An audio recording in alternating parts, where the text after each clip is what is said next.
Hello guys, nandito na naman ako. Siyempre, good morning dyan at good evening dito.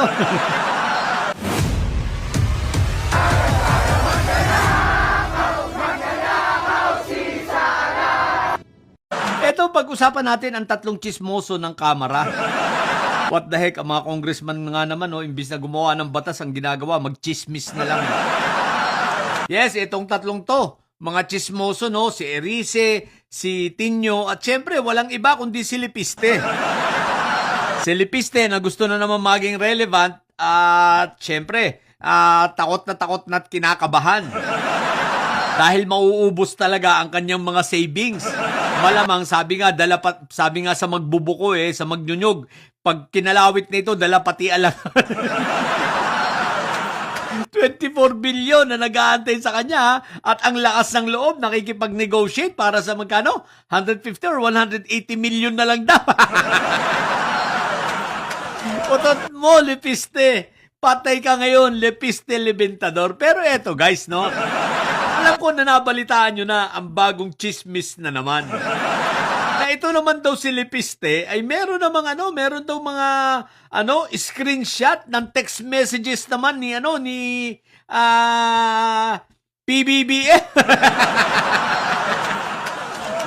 at ni Bersamin. Ang lupit na nag-uutos about sa mga kickback naman ng flood control, Talagang naka-relevant Talagang naka-synchronize dun sa sa impeachment doon sa mga reklamo sa impeachment Pero di ba ang tanga lang? Paano ko sasabing ang tanga lang? Kung di pala naman tumubo si Lipiste, bakit hindi niya nilabas nung pagfa-file? Nung ifa-file pa lang sa impeachment. Dapat ibinigay na niya yan kay Tinyo, di ba? Para nagkaalaman na at naisama sa impeachment complaints para kay PBBM. Ngayon, anong mangyayari dyan? Di wala, sablay.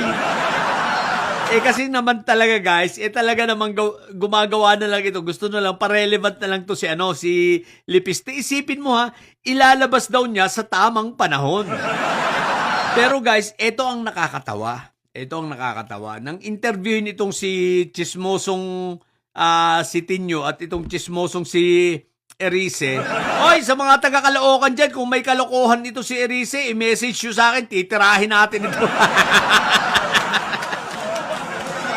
Pangit na nga ito, papapangitin pa natin lalo.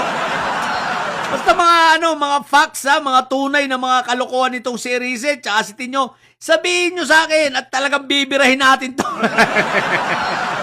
O sige, punta na tayo sa pagiging chismoso ng dalawa, Isipin mo nakichismis dito kay Lipiste.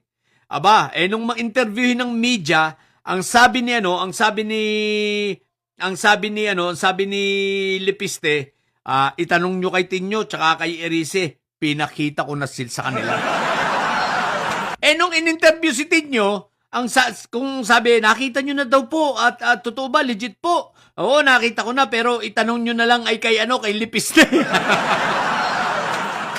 Tinatanong ng media kung anong masasabi nyo, authenticated ba ito o legit? Ang sabi ba naman itanong nyo na lang kay Lipiste. Ganon din ang sabi ni Erice, itanong ay kay Lipiste. Kung ito ba ay authenticated, tunay o kung paano ba niya ito na kuha, itanong daw ay kay Lipiste. Ang problema, pag ibinalik kay tanong kay Lipiste, ang sagot ni Lipiste ay itanong nyo kay Erice o kaya itanong nyo kay Tinyo. Ang gulo ng tatlo Maghalat ang mga chismoso putik na yan. Makikita paano mo i-authenticate unang-una. May credible pa ba? Credible pa ba ito si at may credibilidad pa ba itong si Lipiste Libentador? Sa ganang akin, ano pang ikay-credibilidad yan? Niloko na nga niya ng buong Pilipinas Ang buong sambayan ng Pilipino ang niloko niya. Mismong ang Pilipinas at ang gobyerno. Nakalimutan niya na pati taxpayer ng mga tao, pati yung pag-asa na sana papababa ang kuryente, yung mabibigyan sana maaabot ng solar na yan, di ba? Hindi niya ginawa at niloko niya ang mga Pilipino. At yung sanang prangkisa na naibigay sa iba na may kakayanan naman talagang gumawa sana na kinuha niya at pagkakuha niya ay hindi niya trinabaho maliwanag na panluloko. Isipin mo ilang taon tayong niloko ng siraulo na to, di ba? Ngayon maniniwala pa at ang sabi ba naman ilalabas niya sa tamang panahon. Ano ka? Anong pangalan ng kapartner ni ni Maine Mendoza? Alden Richard? Ano ka, Alden Richard, sa tamang panahon? Sa tamang panahon kapag nalalaman. Taka. Wala nang tamang panahon sa'yo.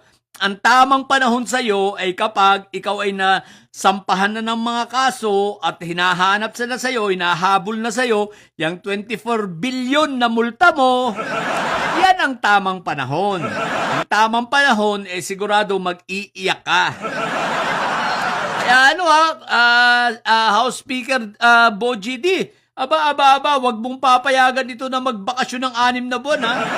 Kasi magtatago ito. Malamang-lamang yan, pupunta yan sa Portugal at bibili yan ng bahay doon, no? Para maging citizen na agad siya ron. Kayang-kaya naman niya dahil may bilyon siya. Sabi, imbis na ibayad ko yung natitira kong bilyon, di ibili ko na lang, dito na lang ako. So, maliwanag. Tatakas yan si Lepiste Lebentador. Alam niyo kung bakit? Siraulo yan Ano mo sasabihin hindi siraulo yan? Kung nasa katinoan yan, di sana tinupad yan yung mga pinangako niya about sa solar na para sa bayan. Dahil siraulo nga, ganyan ang ginawa. Tinarantado ang sambayan ng Pilipino. Ngayon, may kasama na siya sa Kongreso. 5 na sila. Si Meow Meow na hanggang ngayon ay suspindido. At si Eli, ano pangalan nito? Si Eling, ipapagpantay-pantay daw niya sa sweldo ng buong Pilipinas. Si Eli Fernando, no? Na nagpapanggap na hindi didilis pero didilis din. At itong si Erice, na chismoso, didilis din to. At ikalima, si Tinyo na nagpakabobo na rin. Isipin mong naniniwala ay sa chismis. Ebidensya ay ganon. Hoy! Baka hindi nyo alam, kayang-kaya gawin yan ni Mandalulo. Yung mga text message, screenshot na ganyan, kaya ni Mandalulo gawin yan. Eto, pakita ko sa inyo. Yan nakita nyo yan? Gumawa si Mandalulo ng anong tawag dito? Mga message ko daw doon sa Roy na yon. Hindi naman ganyan na. Paniwala yung mga didilis, di ba? Ganyan ganyan ka dapat magpagawa. Although kung sa tatanga-tanga maniniwala rito, tingnan mo naman yung tawag dito? Profile pic. Hindi naman ganyan ang profile pic ng mga legit na messages, di ba? Saka hindi yan yung profile pic ko kapag nagme-message ako. Ang tanga lang, di ba? Ganyan dapat, Lepiste, magpapagawa ka kay Mandalulo. Ang tanga mo. Yung mga didilis, no? Congressman, 3 congressman na chismoso. Mga nasira na mga ulo. Ayun lang. Sa mga bobo mga didilis dyan at may sayad, manatili kayo mga may sayad. Ang tatay nyo ay karton. Manatili kayo may sayad. Sapat ang may sayad ay laging high blood. Bye!